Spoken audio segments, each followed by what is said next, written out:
it got a nice, typical vanilla caramel taste.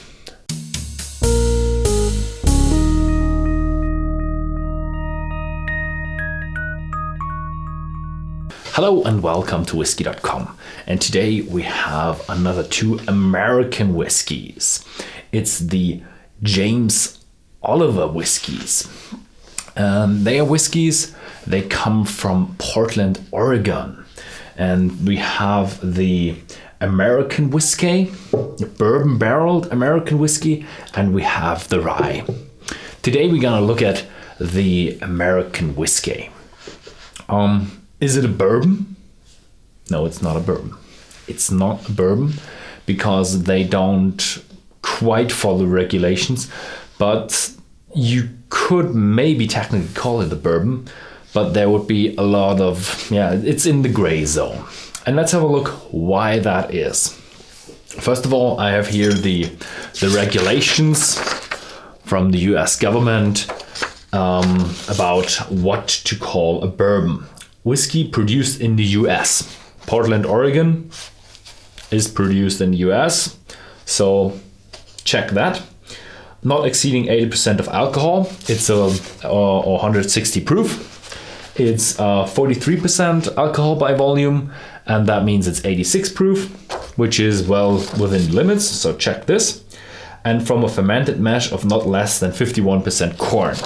Here on the front of the bottle, it says grain corn, so I'm guessing the major component is corn, so check that.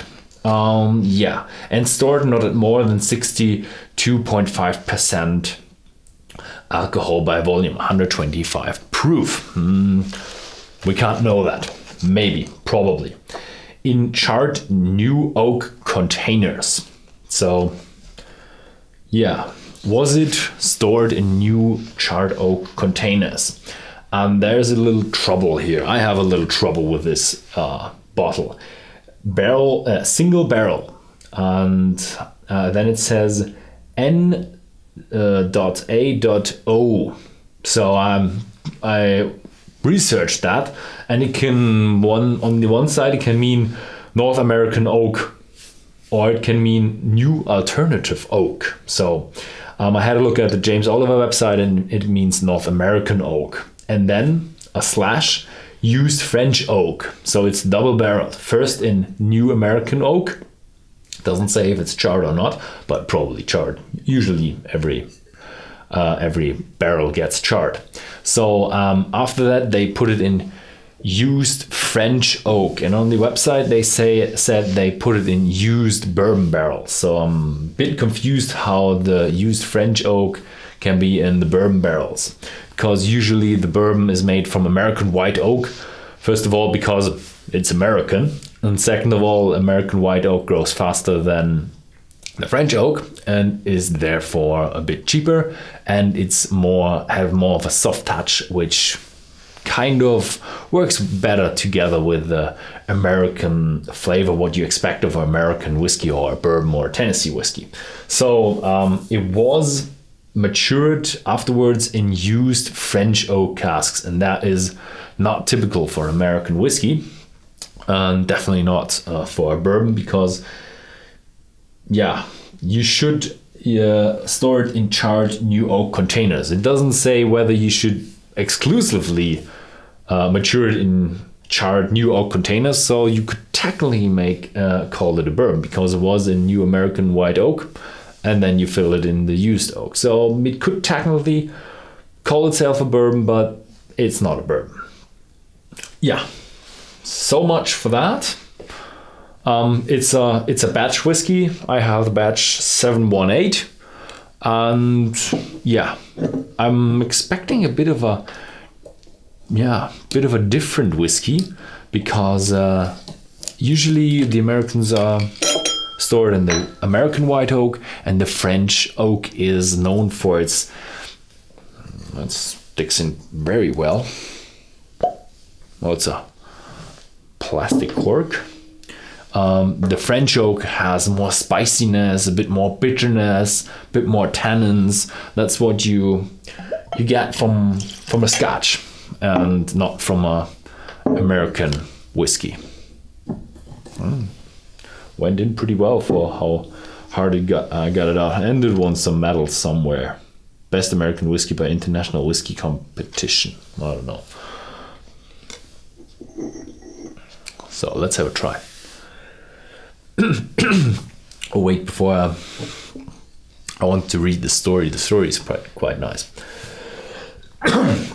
A story goes that at 14 years old, young James Oliver was hunting pheasants one fall day. Pheasants is some kind of bird for you non-Americans off. Yeah, anyway. And happened upon a contraption in the middle of a large cornfield. Underneath a huge metal kettle, a fire was burning. He found a copper still steaming with a new batch of whiskey. Suddenly 2 men came out of the cornfield with raised shotguns. Luckily for James, they recognized him and lowered their weapons, thus continuing the James Oliver tradition of crafted whiskey using only the best ingredients, patiently aged to perfection. The James Oliver American whiskey in front of you is born from this tradition, a smooth bourbon distilled, aged in bourbon barrels, making the distinct American whiskey. Okay, so he got introduced to the whiskey business when he was 14 years old by some moonshiners. And here at the top it says bootlegger's spirit. I bet they pay taxes. It got a nice typical vanilla caramel taste with a distinct nuttiness.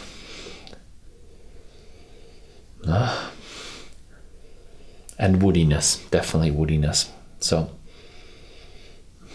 unfortunately it's a non-age statement whiskey. I don't know if it's chill filtered or if it's colored. Don't know that. If you have an American whiskey, I think you're allowed to color it. If you have a bourbon, you're not allowed to color it. So, but they don't write bourbon on it. They write bourbon barrels on it. So they could color it. It's got a nice deep color, but don't want to hype that in case it's colored. So, but the smell is pretty nice. Very sweet, bit nuttiness, bit popcorn, some wood.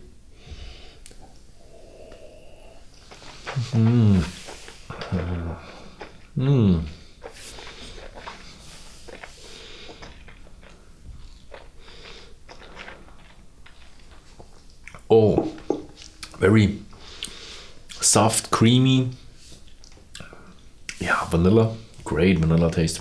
Tastes a bit like, reminds me a bit of pudding, with a distinct oaky note and a light almond note, I would say. Roasted almonds, yeah.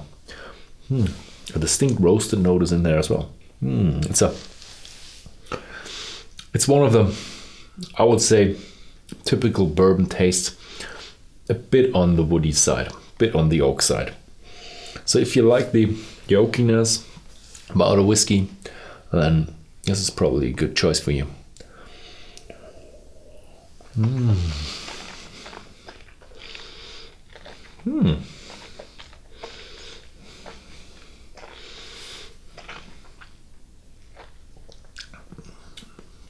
Yeah, it's a pleasant drinking whiskey.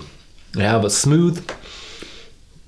You do feel a bit in the alcohol. It has 43% alcohol, but it's a smooth whiskey, and it's a bourbon style whiskey with a distinct woody note. Yeah, that's it. Nice. Thank you very much for watching. If you'd like to know more about whiskey in general, then please visit Whisky.com. If you would like to chat with us in the forum, then just go on Whisky.com. You can log in with your YouTube or Google account, and then you can just immediately start chatting with us in our forum. Thank you very much for watching.